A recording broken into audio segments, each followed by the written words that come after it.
Friends, on behalf of Higher Education Forum, I SIS LLD and other allied institutions, we extend a hearty welcome to all of you. Good evening to all of you. For a virtual roundtable, we would have loved to have it a physical roundtable, but virtual roundtables have their own advantages on the very important topic, rather important, relevant, interesting, whatever you call it, and that is the how is the Indian economy going to look like. I think everybody is going to contribute in this particular topic because participation by everybody, thinking by everybody on this particular topic. People are thinking in different ways. The thought process may not be the congruent, they may not be homogeneous, they may be contrarian also. So it's good to have a divergent viewpoint on the Indian economy because past some time has been quite, I don't say turbulent, but definitely had been a little bit of problem here and there because of the world protectionism and all types of tariffs being levied, etc., etc. So things were not looking too good, but despite that, because of the very strong domestic market, we see the Indian economy is doing reasonably well as of today, actually. So to start up the discussion, so I thought that we can have a few ideas shared with us for a few minutes, and then we can open it for all. So may I request we have with us Dr. Nilay Agnik, a very IT specialist, has been at a various senior position in the corporate office. He has also been at the senior position in the academics and currently the director of the Geo Institute. May I request Nilay to share his views. Nilay, please. Yes, thank you, Dr. Sengupta, sir, and many thanks to the Higher Education Forum, the ISTD Navi Mumbai chapter, and the SIS School of Learning and Development for organizing this very important roundtable discussion. The theme is actually the future of the Indian economy. So I thought I've jotted down some points and also I'll give some of my own thoughts and perspectives. One is, of course, as Dr. Sengupta said, the economy is on a fairly strong wicket. We have touched nearly $4 trillion. We are probably near Japan, almost equal to Japan, and very close to Germany now. So that would make us number three in the world. And we're growing at almost 6.5%. A lot of drivers for this growth exist, which includes a strong domestic consumption, manufacturing, construction market is booming, digital payments platform, as well as services. But there are also several challenges, and that is where I'd like to focus on. The certain challenges which we see here. You see, if you look at some sectors, like, say, for example, software industry or the IT industry, which is contributing a significant part of the exports or of the services industry, and a large part of that is actually in exports. Now, with global tariffs coming in, with all the global trade laws coming in, protectionism coming in all over the world, it is a big challenge for the IT industry that we see today. There is also an energy transition that is happening, across the world and in our country also. The coexistence of the conventional fuel on the one side, fossil fuel on the one side, which everybody knows is not unlimited, and at the same time trying to develop alternate sources of energy, renewable energy sources, wind, solar, now even nuclear. People are looking at it. In fact, there are many startups now which have come up in the small space of nuclear at different elements, at different points in this chain. Um, and manufacturing, in my opinion, needs to spread across multiple sectors. So it's not just about construction. We see a huge boom happening in the construction space all around us. We see more and more buildings happening, a lot of infrastructure happening, flyovers and so on, which is very good and very essential in the long run. But manufacturing for a country like India has to be spread across other areas also. Heavy engineering is, a core area of manufacturing, and we are not seeing the growth that should have happen. In fact, there are some cities. I remember the city of Baroda in Gujarat at one time was a very good manufacturing hub. Unfortunately, today it is reduced. The manufacturing is not taken off to that extent. Many good Indian companies were involved in manufacturing in those days. Many of them have had to actually close down, unfortunately, heavy engineering kind of organizations. So, this is where we need to focus on. We also need to see to it, while on the one side, electronics and mobile manufacturing has increased in our country. As I said, the spread should be uniform. So, no country can survive without a good manufacturing base.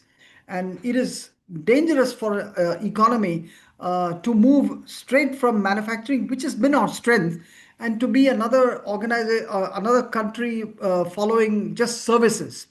So we need to focus and bring back the core in manufacturing as well. In my experience at Wipro Infotech, for example, many years ago, I used to work in Wipro Infotech. We used to actually manufacture systems, computer systems, and indigenous computer systems. And we were experimenting, learning. We had a good R&D department. That helped us later and build the service business of Wipro. And today, the services business is almost the largest business of Wipro, and the hardware manufacturing is hardly worth mentioning now. It is sad, that one sees this happening across industries. The same is true in HCL, another top Indian IT firm. There are many other manufacturing firms which innovated extensively, which don't exist now, like PSI Systems, Processor Systems International. They don't even exist now, but very intelligent, very, founded by Purdue University kind of people. And we don't find those companies now. Everybody is moved into software services, and because it's relatively, well, it's easier that way.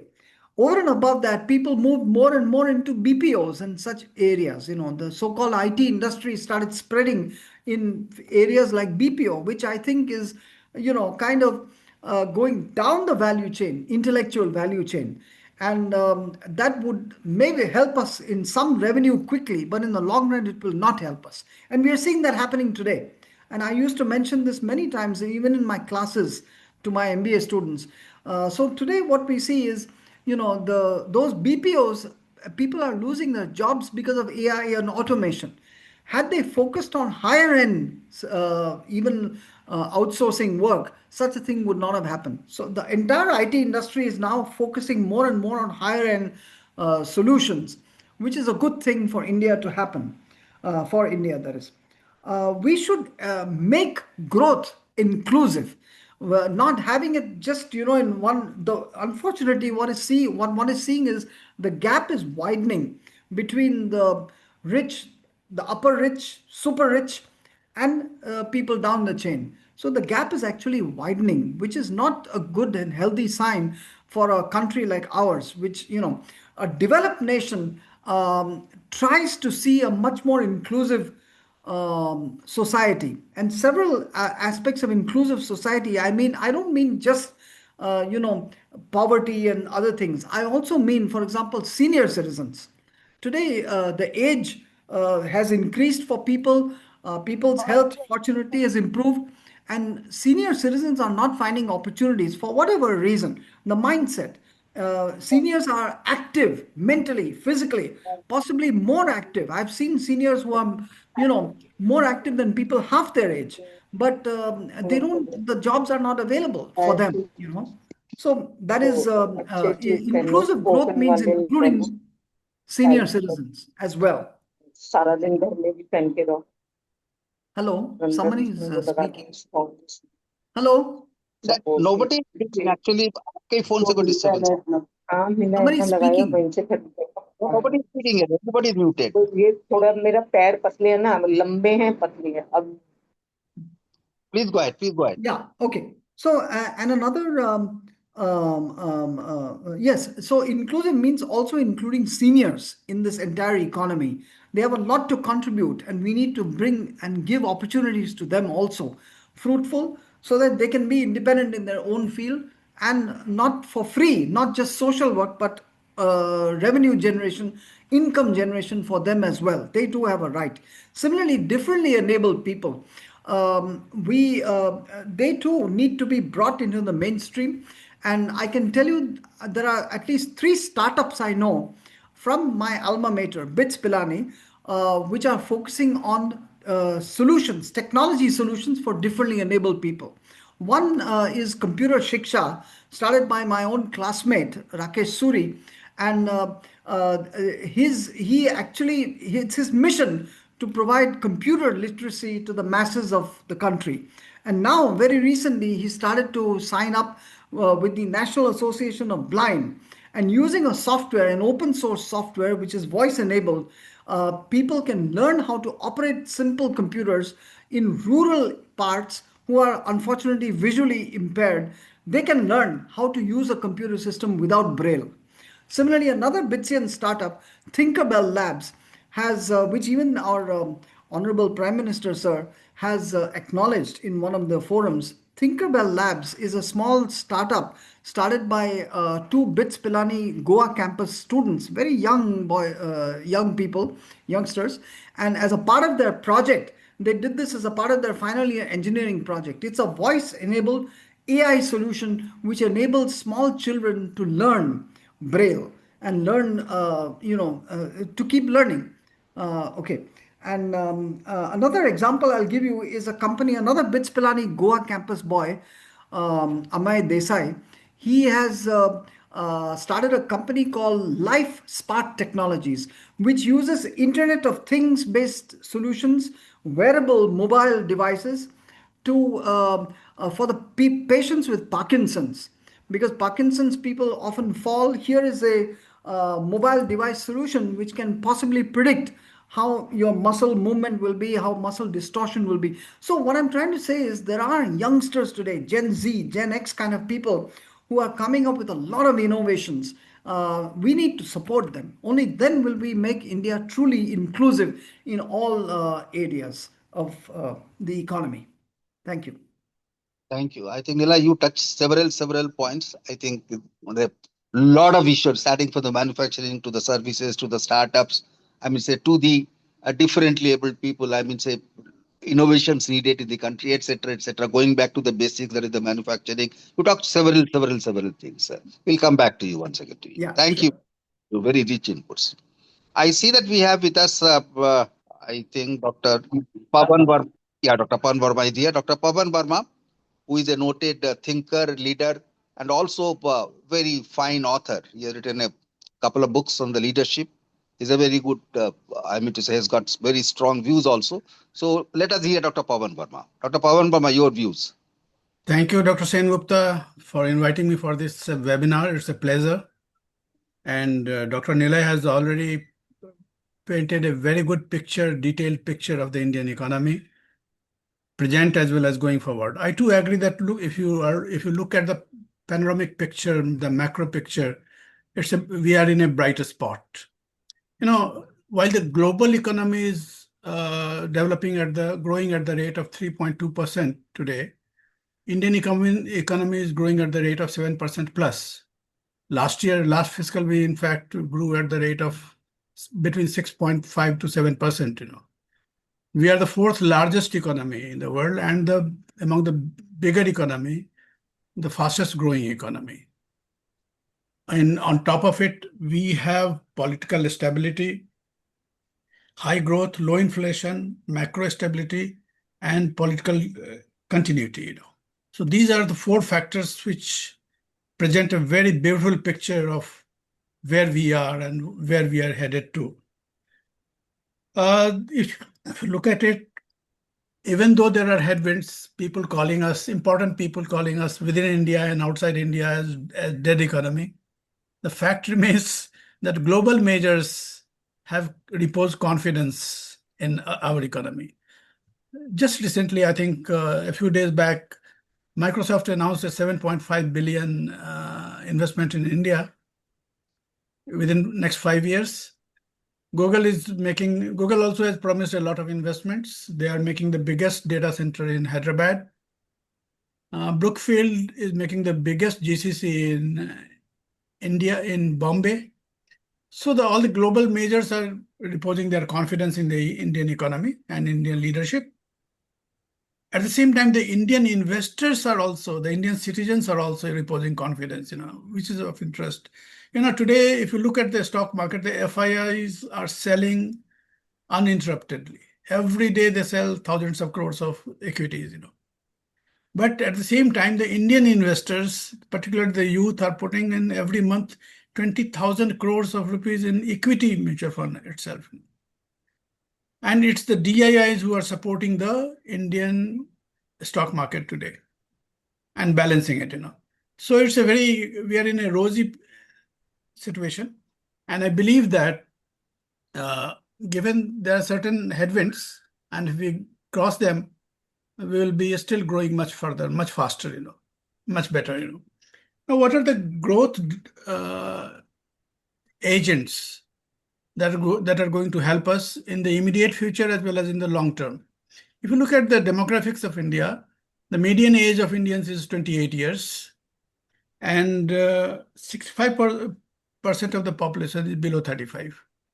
So we have a long labor force, big labor force to sustain us for a long period of time. At the same time, as Dr. Nila says, a very large domestic consumption saves us from any future shocks, outside external shocks.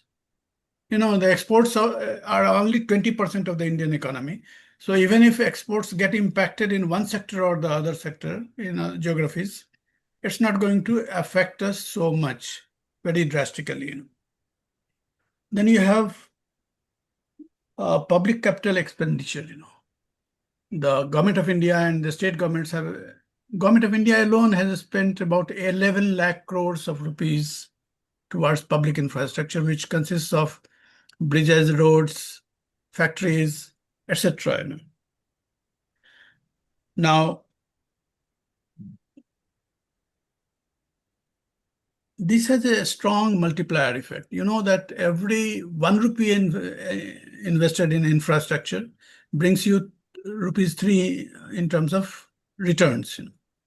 So it's a great. The only thing is that normally the public sector investment is followed by private sector investment, which is not happening in India. Capital formation is not happening from the private sector at the moment. No new factories are being opened up. No foundation stones are being laid down.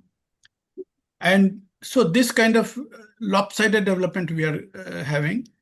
The need of the hour is that the private sector should also invest in the future of India, driving innovation, driving research and development, which is not happening. You definitely have a lot of startups coming up, but what are they, in which areas they are coming up? A lot of them are coming in defense, no doubt about it, which is very right, good. But you find that a lot of them are coming into the food delivery area, or everybody is getting into a food delivery area, some niche segment here, there, and all that. Some deliveries and here, there, and all that, So the core sector of manufacturing, nobody is catering into. So that's one problem. Dr. Nile referred about digital public infrastructure. It's a wonderful thing that has happened. 12 billion transactions per month on UPI, 1.3 billion Aadhaar holders. It's a unique thing for anybody. And then UPI is digital public infrastructure of India is getting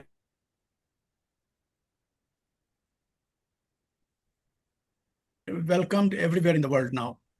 Surprised if the Indian version of UPI replaces the SWIFT system of the US, of the West, and we will get over this problem of sanctions, American sanctions. Manufacturing, India has started doing well, reasonably well, I would say. That PLI scheme worth rupees 2 lakh crore is giving results. No doubt we have to scale up a lot. If you look at Germany, Japan, and even the Western Europe, with a very small population, they're able to manufacture much more than what we are doing in India. because in India, we are lacking the precision instrumentation, manufacturing processes, and all the raw material, high quality raw material, we are lacking into. We need to fill in the gap. Even though in Apple phones, iPhones, the 40% of the Americans are consuming today, buying India-made Apple phones. But what we are doing is just importing every part from China and screwing it up here. That's not the manufacturing that we want. Of course, these are beginning steps. We have made the first floor. Certainly, we will have to make the second, third, and other floors. What is happening is, and manufacturing, it's still continuing to be 15 to 16% of the economy, which is not good at all. We just can't be doing servicing. We need to manufacture. And there's a lot of scope for this. One of the factors that is driving this Indian economy is the reforms that we are having, constant reforms, Although India is a very difficult market for carrying up reforms, but then the labor reforms, it has taken 5 years to start it. But today, 29 labor codes have been concentrated into 4 codes, and let's hope that it works well for the economy. National education policy has been revised. So instead of rote learning, you will have skill-based learning, and that's going to give us a lot of dividends in the times to come. GST rate resolution was another factor for driving this. Impending legislations. There are a large number of legislations pending going to come up in the parliament, current session of the parliament. For example, the 100% foreign FDI investment in insurance sector. That will be a game changer for the insurance sector, and a lot of other factors they are bringing in there. Private sector entry into the nuclear energy, that's going to be another important milestone. Then Manrega revamp, 125 days of rural employment, increasing rural safety. That will be there. At the same time, this scheme has been designed in such a way that lot of leakages that we were having from Manrega scheme, that will be plugged. Ease of doing business, so many, I think more than dozens of old archaic laws have been repealed now. FTAs, Mr. Modi would be signing with the Oman, and then you have Census 2027 going to start now, which will mean that you can plan it you plan your investments, plan your expenses, plan your economy in a much better manner, in a focused and targeted manner. There are challenges ahead, no doubt about it. A lot of challenges are there. As I said, private sector is living from QSQT, quarter se quarter tak. They are not investing in India's future. They need to start doing that.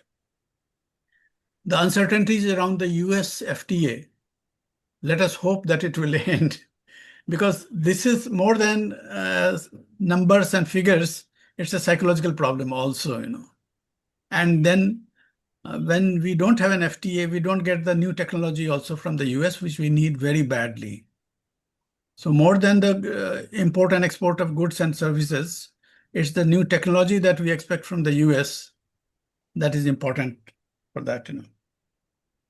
Another factor which is restraining us from high growth is the competitive populism that has happened.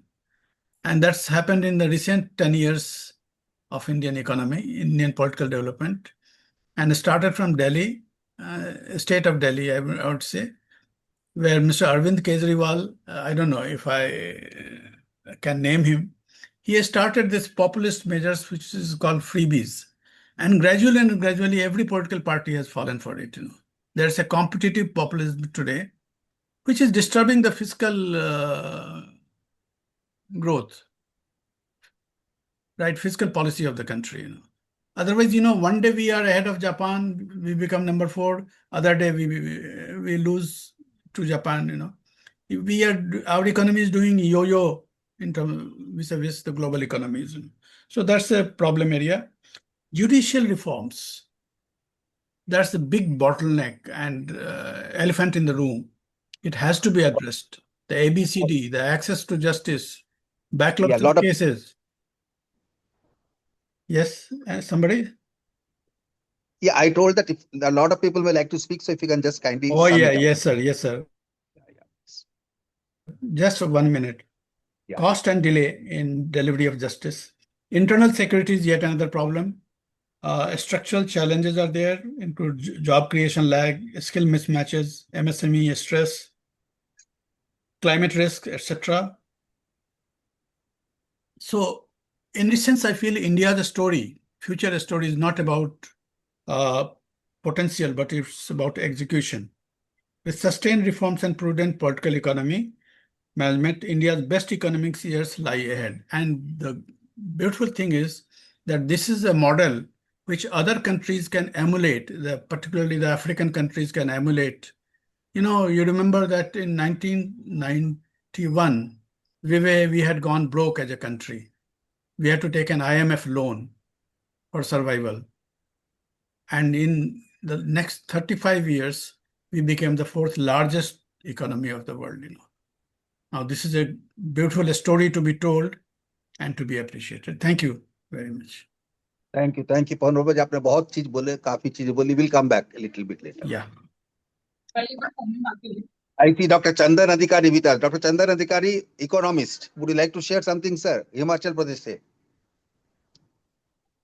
Just a minute, sir. Just a minute. Hello. Yes, sir. Yes, sir. बोलिए sir. Yes, sir. I'm sorry I joined the discussion a bit एक late. जो And just I have come back from अधिकारी sir हमारे अंदर में बहुत बड़े economist है, इकोनॉमिक्स के प्रोफेसर रह चुके हैं और अभी नहीं इकोनॉमिक्स सर प्रैक्टिकली प्रैक्टिस करते हैं हिमाचल प्रदेश में जाके. आइए सर प्लीज. सर आपने पहले बताया होता तो मैं चुप हो जाता. बोलता ही उत्तराखंड से नहीं. Thank you, Pawan, for giving insights about the Indian economy. Pawan is a Rotarian. I too am an Rotarian. Sir, yes, I think so many positives Pawan has given in his discussion about the Indian economy, and the challenges are obvious. The main challenges to the Indian economy today are number one, the unemployment. Everybody knows about it. At the same time, the rural-urban inequalities, the quality of unemployment, not only unemployment, but also quality of unemployment, because as per the periodic labor survey of India, the unemployment rate has gone down to 3.2. But if you see the current weekly status, that is about 4.7%. And but it doesn't really go well with the people with such a huge unemployment. This is the impression of the people, and the status tells us the different story. 4.7% is nothing. But if you see the quality of unemployment, our the full-time unemployment is very, very low. And this we have different kind of unemployment measures and weekly, monthly. Then we have a periodic survey. So 6 months, somebody has worked during the last 6 months or so. Even then, he is also considered as employed. So because of that, this measurement and the definition problems, the unemployment rate seems to be very, very low. But as a matter of fact, on the ground, the unemployment rate is very, very high. So this is a main challenge, and at the same time, the sectors which are labor intensive, such as agriculture, textiles, hotels, tourism, construction, etc., are there. And how much scope do they offer to provide employment opportunities at this point of time? And is to think about. Textile sector is not growing very fast. At the same time, the capital expenditure by Government of India on construction of road and other infrastructure has created some employment opportunities, and construction sector offers us the very high rate of employment. And there we see urbanization is one. According to the McKinsey report, urbanization, if we really increase our rate of urbanization, and the population today, as of now, perhaps 36% or so population is urban population. And if we this increases and our town second tier and third tier towns come into existence, and then in that case the unemployment rate will go down. This is what McKinsey report says. But at the same time, there is a catch in this, in the sense that this too much of this urbanization also leads to the environmental problem, ecological problems, and at the same time it also burden on the infrastructure, because the way we are developing our cities, and but the infrastructure is not commensurate to the growth of the urban India. So that's a problem. So we have always trade-off. No, when you want to deal with some kind of economic problem, then there is another related problem which emerges. So that's the thing. And at the same time, the inequality that are growing very, very fast in India. We have on the one hand, one side we have billionaires, and the billionaires club is swelling, increasing like anything. Where on the other hand, we have people below poverty line. Though poverty has been taken care of significantly in terms of the number of people below poverty line, it has gone down significantly over the years. However, the people, particularly in the agriculture and the rural areas, the people who are dependent on agriculture and allied activities, there the quality of life is not that good. So per capita income is a misnomer, in the sense we say about our per capita income is about 1.70 lakh at this point of time, which has gone up from 85,000 to 1,72,000 today. That sounds good, but at the same time we have but this is a misnomer. Now people are there in abject poverty there, and this. Yeah, now the Manrega, etc. There's a recent news about Manrega that has been revised now. At the I think the Planning Commission might have conducted some studies, and there they found out significant leakages are there. So I have also seen it in the rural area, in my area where I in my village, where I have visited some 10 or 15 villages there, and the Manrega, particularly the Manrega program, I find a lot of leakages. At the same time, the mismatch between what kind of the assets can be created and people can be provided employment opportunities on the one hand, and the budget on the other hand. So there is sufficient budget. In fact, the people have migrated, and there are very few people who are living in the rural areas, and there are no really economic activities to be done, or to be particularly the road construction, or the village road construction, or the Panchayat Bhavan, or let us say some water tank, etc. These are the ones. These have been already constructed, and they don't have really opportunity, any other assets creation opportunity at this point of time. Therefore, the money is just spent. At the same time, whatever assets are or have been created over the years are not looked after very well, and that's why they also are not used at all. So that's the kind of problem we have about these various kind of schemes. Though this sample size is very, very small, but I think this applies to entire Uttarakhand. So likewise, there could be some certain problems with these schemes elsewhere also. So this is about, and third thing is about the fiscal consolidation we have done. We aggregate demand composition is quite well. Service sector is doing very well.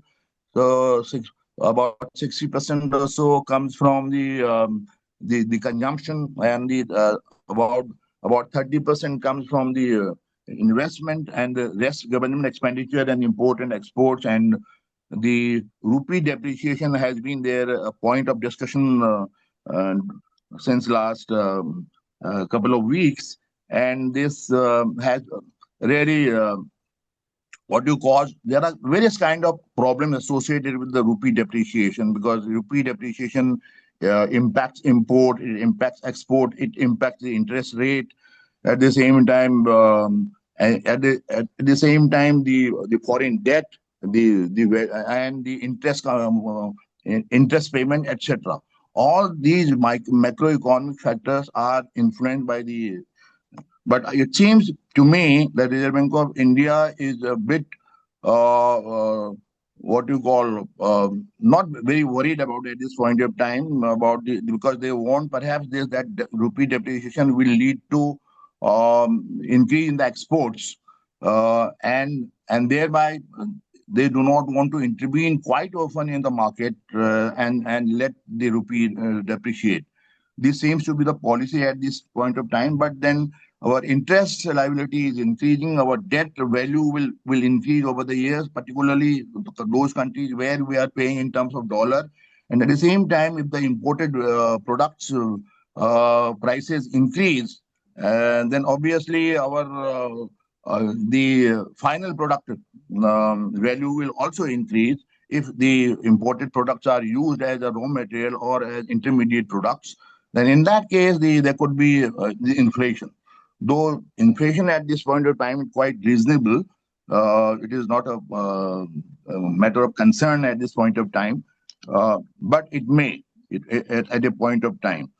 So therefore, now the currency management and monetary policy, how monetary policy deals with this currency management is to be seen. As far as the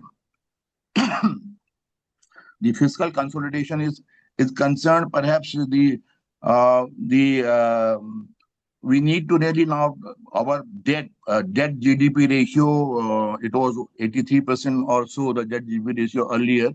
Now we need to cut it down significantly, and this can be done by way of first of all increasing the productivity. The productivity again is a problem in Indian economy. Our productivity as compared to the other competing nations such as China, South Korea, Japan, etc., is very, very low. So therefore, we need to do at the same time the logistic cost is also relatively higher as compared to other countries. So we need to really deal with these issues to be very, very competitive in the world market, and thereby increase our export and the rate of growth, which whatever we are at this point of time projecting, we can achieve. So at this point of time, sir, I will end here only. I will intervene later if required. Yeah. Thank you very much. आपने बहुत कुछ बोला currency management. Many things you talked about. We have a textile export. Textile is one sector which has been one of the backbones Indian economy, not doing very well at this particular point of time. Dr. Manjula, you are there? Yes, I'm there. Would you like to share your viewpoint from the angle of the textile? Textiles, we have a very vast area actually. See, one is the textile industry per se, and that too also we are actually doing a lot of competition with China and production and manufacture. I personally have been involved with the grassroots level and with the handloom sector. Now, handloom textile is really increasing very nicely because we have started showing the presence in the global market. I'm very bad with statistics, so I don't have the numbers, but definitely it's a sunrise industry. So we have really taken a lot of progress in this regard, and especially right now we were talking of importing. Now, say Reliance for that matter. When Dhirubhai started, we were importing polyester. Okay, we were not manufacturing. And by the time he died during 2000, okay, India was the #1 polyester producer. So polyester, viscose, all the the Garwares, like Birlas, they are producing the viscose and the newer fabrics and all that. So in both ways, in the industry, the big industry also, we are doing very well, and we are progressing, and like the grassroots also, the demand of the quality products, from the grassroots weavers have increased. I can see very good progress, in the days to come to attain that 3 trillion economy or whatever. We will achieve it more. If there is any particular questions, if somebody has, maybe I'll be able to respond. Thank you. Thank you. एक अच्छा सुनने में मिला, the handloom sector is doing very well. That's a nice pointer which you talked about. Good. I see also among us an healthcare expert, Dr. Sunil Deshpande. If you are there, you can just say a few words about how to look at the healthcare sector. Sunil, Yes, sir. yeah, please, go ahead. Yeah. I hope I'm audible. Yeah, audible. Please go ahead. Yeah, thank you. Thank you so much, sir. Yeah, actually, healthcare is, as we say, is actually moving into a very excited phase. But let me actually summarize what I have observed in the recent uh, current scenarios. Now, if we look at the spend of the healthcare by the Indian government, it is one of the lowest in the world even today. Maybe I would say thanks to the COVID, there has been some awareness on this front. But statistically, we spend around 1%, that is public healthcare expenditure, that's by the government of India, whereas as compared to around 19%, which is spent by the US. So it's a long way for the public health expenditure to actually move in the upward direction. Number two, in healthcare also we have a lot of challenges, especially with respect to the healthcare reaching into the rural areas, and especially that's what we call as the primary healthcare centers. I did a research just a few years back, and to very briefly mention the output of the research, around 120 kilometers from an international healthcare hub, which is Mumbai, I explored what are the healthcare facilities and services which are available. And unfortunately, there was not a single primary healthcare center. And when a woman is actually about to deliver a child, the villagers has to carry her in a makeshift cloth kind of a arrangement and travel walking for around 8 kilometers to get a vehicle to get her admitted. So that's the status of around 120 kilometers from the city of Mumbai as far as healthcare is concerned. On the corporate front, there are some issues still. For example, the patent law. Like we have many multinational companies operating in healthcare in India, and many of the research molecules, that is the drugs which come into India, are the result of this patented drugs.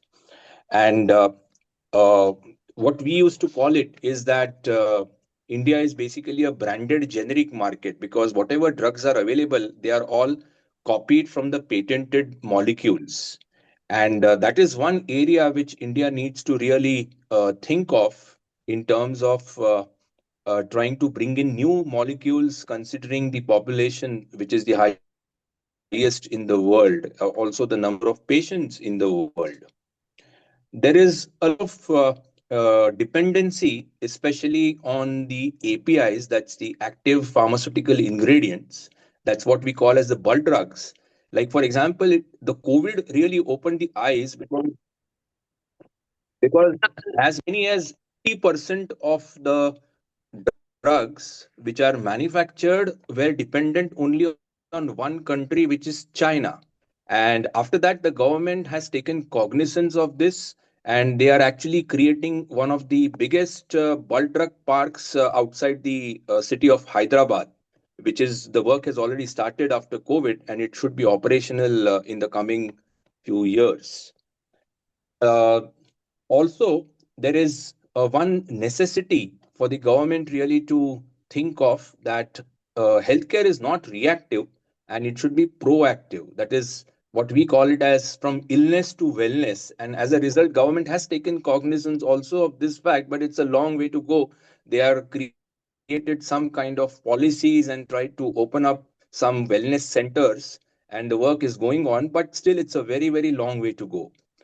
There are also very important regulatory challenges as far as healthcare is concerned, because today, or maybe in the last few months, I think many of you must have read it also in the media as well as in the newspapers about incidences of deaths which are happening in cough syrups which have been exported from India. And that's a very serious kind of a threat to the healthcare. I mean, the healthcare manufacturing as far as India is concerned. So, regulatory challenges is also one important area which the government has to actually work upon. And I would sum it up by saying that uh, the concentration in the urban as well as the rural, which some of the speakers talked about the Indian economy earlier, is also very much applicable as far as healthcare is concerned, because there is a big gap between what is the infrastructure and the services of healthcare which are available in the urban areas. I told, I mean, cited the example of my research study and what is we see in the rural setup. So there's a lot of regional disparity, especially also on this front. So I think I would sum it up by saying that yes, we are actually moved in the progressive direction as far as after COVID is concerned. But there is a long way to go as far as healthcare compared with the Western countries for our government. That's it from my side, sir. Thank you, Dr. Sunil Deshpande. I think Chintan has joined. Chintan is the one of the mentors we have who does a lot of work in the field of the entrepreneurship. Chintan, can you throw light 2 3 minutes on the entrepreneurship? What do you think? What's happening? Yeah, sure. So I'll give me a moment, sir. I will just open up the data what I have gathered for the talk. Mhm. So on the domain of entrepreneurship, there are a lot many positive things, and these positive things are driving the future growth. If I may say, Bharat is number two in terms of internet users. We are world's second largest internet user base. So this gives us an edge over many other countries. We have got at least 4G available in 8,000 plus towns. We are number two in terms of data consumption. Our data consumption has crossed 15 GB per user per month, which is second highest on this planet. We are number one in terms of real-time payments. Our UPI is making wonders, and that is indeed enabling the real financial inclusion. Because of UPI, our startups are getting benefited. I come from a dot-com bubble era where we used to make payment to buy a t-shirt, which we never used to get. We used to pray for getting train tickets before dialing into websites. Now those things have become thing of past. This is where the magic of UPI comes in place. Look at even youngsters. They just walk out of the auto and say, "Bhaiya UPI kar diya, bhaiya Paytm kar diya," and that the magic is that value of that trust is that auto wala also does not wait to verify. He also says okay और आगे निकल जाता है. That is the kind of trust all of us have built on our next generation payment network, and the technology stack or digital public infrastructure, as we may call it technically, has built, and the transformation that has been brought in our life. We are third largest startup ecosystem. We have got around 5,000 plus accelerators and incubators across the country. Apart from that, every academic institute is having at least entrepreneurship cell, e-cell as we call it. These e-cells are encouraging startups to move ahead. And just now, recently, last week, we have crossed 2 lakh registered startups in the country. We are number three in terms of adding new unicorns. Around 120 plus unicorns have been created in this country. Our domestic demand is our advantage. Our population, as per various reports, by 2030, the average population of our country would be 29 years, China 39 years, and Japan 49 years. So the reason why I'm mentioning this is looking at 29, 39, and 49, average consumer would be having that much of spending power in those respective ages. Remember what type of spend you had when you were 29, 39, and 49. So this is where our growth momentum will continue because of domestic demand. Bharat is ranked second in terms of social media users. So on one side, there is a robust payment infrastructure. On the other side, there are various social media platforms which are enabling startups to trade in these 8,000 plus towns, be it Instagram, be it WhatsApp, be it LinkedIn, or even Facebook. All of us are browsing at least one platform every day. Apart from the software, the social media part of it, we are also number one in terms of export of software services. And this value is higher than the oil exported by Saudi Arabia. Since 2021, 2021 was the year when हम लोग बाहर से आके नहाते थे घर में, right? This was the time when Corona was at the peak. Everyone used to work from home, not from office. At that point of time, India exported more software than oil exported by Saudi Arabia. And I'm talking about just one economy, just one industry sector.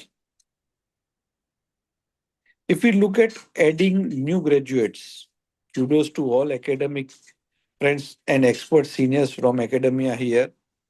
We are adding anywhere between 7 to 10 million English speaking graduates in the industry every year. These people are able to contribute to the growth momentum, not only for large enterprises. We have become world GCC capital, Global Capability Center, capital of the world. Maximum GCCs are located in India. If you look at growth of tier 2 and tier 3 towns, more and more companies are being registered from tier 2 and tier 3 towns. Another great aspect I would say is out of these new companies which are being registered, government has mandated at least one woman director has to be there on the board. And that is where, friends, around 42% of companies are having one women director. And as far as the compliance part for the new companies which are being registered is at least 100%. So companies which were established before are having around 42%, and new companies are having 100% compliance. Thanks to Geo, thanks to Airtel, thanks to all telecom operators, we are getting cheapest internet on this planet. Our cost per GB is less than 10 cents as on date. People who are traveling to Singapore, Dubai, or US or London would be vouching for internet comfort and speed available in our country. Gone are the days when we used to see, feel that yes, foreign nations are having better services than our country. But my dear friends, now our country has begun the journey because of various schemes for production link incentives. Government has started and industry has welcomed. Various types of startups are now coming up with various hardware products. Another point would be we are the largest English speaking nation outside native countries. Chintan, can we just sum up? Yes. Out of time. And the last point from my side would be I urge each one of you to encourage startups encourage your respective organization. My proposal to you would be, if you can request and allocate at least 10 to 20% of your procurement budget towards startups, that would be really helpful. As and when there is a chance, there is an occasion, please promote our domestic startups. Give them feedback, ensure quality, demand quality, but provide chances to startups. Now is the time that we all Indians must start supporting our startup ecosystem. Thank you so much. Namaskar. Thank you. Thank you very much. Professor BVR Murthy, would you like to share something, 2 lines? Yes, sir. Of course, Yeah. all the previous speakers have spoken different sectors, starting from to Delai sir, and now Chintan. He has really brought out a lot of positives. My only point is that, yes, now I'm visible. You can see me. Yeah. So, my point was the one sector which I have been involved in the last 2 decades, education sector. I think, as Chintan and others said, we are producing large number of graduates, but the problem is employability and the matching with the industry requirements. I think that is where I think we need to work on that. Our government has brought out the new education policy, and a lot of new disciplines are coming up. And of course, one more thing is at the grassroots level in the school, at the technical school level, they need to be trained more in the trades, because today I hear from my industry friend that there's a lot of shortage of skilled labor on the shop floor.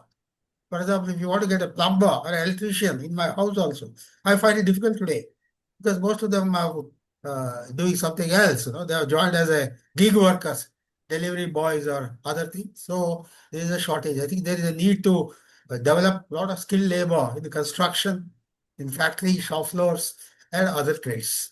So my submission is, I think all of us should think about making a plan and a strategy at the government level, at the institutional level, and develop the skill like what China has done 30, 40 years back and Korea has done. I think we also need to develop skilled labor to meet the requirement of the future industry. That's all my submission. Thank you, sir. Thank you. Thank you very much. Thanks a lot. I think we have for some people who would like to share the thoughts. Sudhakar sir, would you like to share something? If you are there.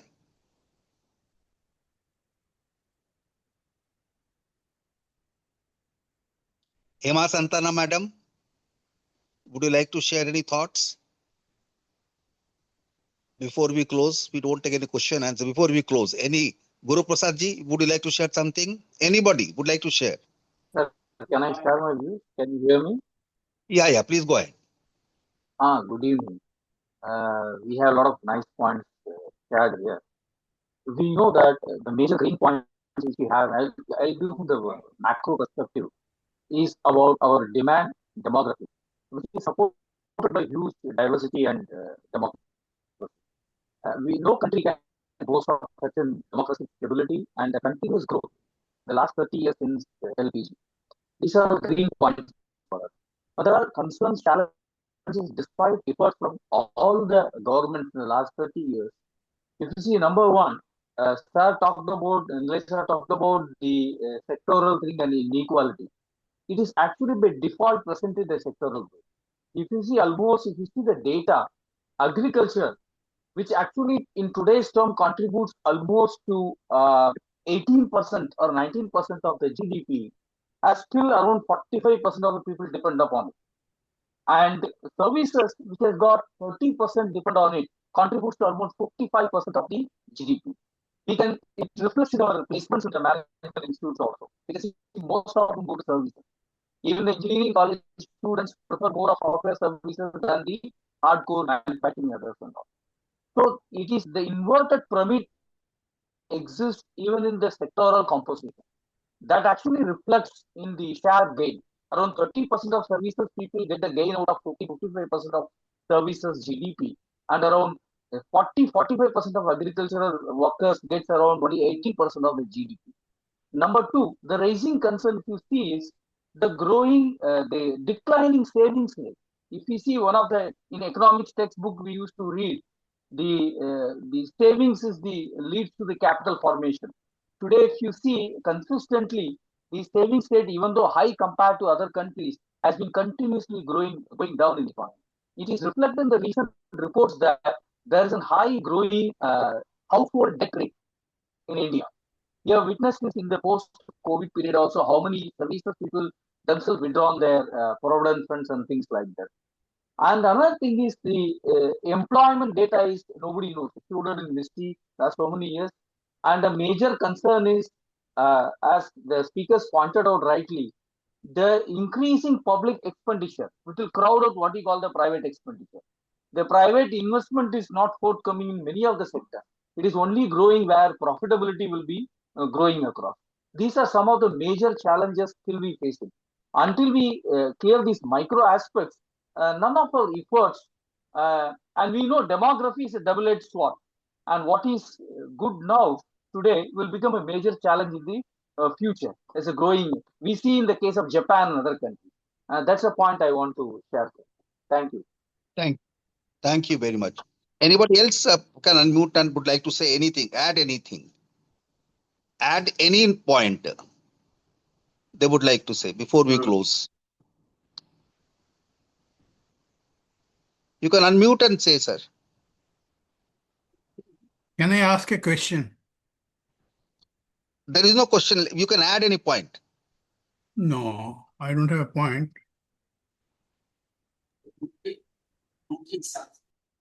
Dr. Seema would like to say? Hello. Hello. Can I say something? Yeah, please go ahead, madam. Please go ahead. Yeah. Wonderful analysis from different aspects, whether it is a senior or, sector, inclusive growth rather. But only one thing, what I gather from all this thing is, growth is there, but more of demand-driven growth, so that the inequality plus demand has increased the consumption. But it would be much better if we have supply-induced growth with more inclusion. This is my view. Fair enough. That is the demand and supply. That's a good question. We'll see it later on. Chaliye. Anybody else would like to talk about any other point they would like to add to the discussion till now? Anybody? Dr. Kuldeep Bhalera, would you like to say something? Anybody? Ramchandra sir, would you like to say something? You have been in corporate for such a long time. No, nothing. Very interesting to hear right now. Thank you very much.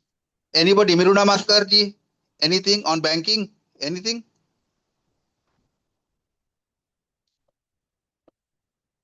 Anybody would like to say? The floor is open before we close.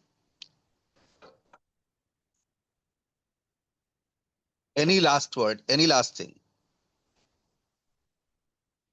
See, idea, friends, of the entire this roundtable was to look at our economy, to scan at our economy, to understand economy, to understand the strength and weakness of economy. Because we as the educated people, we as the adults of the society, we as the vanguards of the social and economic development, we must understand what are the pluses, what are the minuses of the economy. And that's have been the attempt of this particular seminar. I think many interesting points have come out of it. There's no need for summing it up. We will make it the YouTube of this particular discussion, and we'll circulate to everybody in our HEF and other channels also, so that the people can look at large. So thanks a lot to everybody for being present over here, participating, listening, and attending. Thanks a lot. Goodbye and good night. Thank you, sir. Thank you. Good night, sir. Thank you. Thank you. Thanks to everybody and good night. Thank you very much. Thank you. Thank you. Thank you, sir. Thank you, everyone. Thank you. Thank you, Sen Gupta sir. And thank you to the panelists. Nice